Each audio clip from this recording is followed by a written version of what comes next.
तो इसीलिए कहा था सोच समझ के भड़क लगा। तो मुझे पहले ही यकीन था। चाचा तुझे कैसे यकीन था? वो मुंह से निकली बात पर आई। मुझमें हिम्मत नहीं है बुरा बनने की। आखिर तो मैं ही मालिक हूं ना, है कि नहीं? हाँ, कौन जाने कब असली मालिक पैदा हो जाए। असली मालिक? हाँ, एक बात ही है। No no no no no no पता ना, जब उन्होंने खुद तुझे अंधेरे में रखा है, मैं कौन होता हूँ बताने वाला है? चल छोड़ इन बातों को।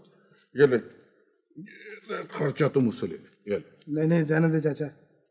ले ले, आगे तो हर महीने मुझसे कुछ ना कुछ लेता, आज क्यों झिझकता? ले ले। पहले खुल के सारी बात बता, फिर लूंगा। और मैं मुफ्त में क्यों कालक लगाऊं मुंह पे? हैं? और तू तू कौन सा मुझे मुरब्बे दे देगा बाद में? हो सकता है दे ही दूं। हमेशा मुझे सीधे सीधे रास्ते बताता है, आज क्या हो गया तुझे? देख पुत्र, बता ना। तू उनका सक्का पुत्र नहीं है।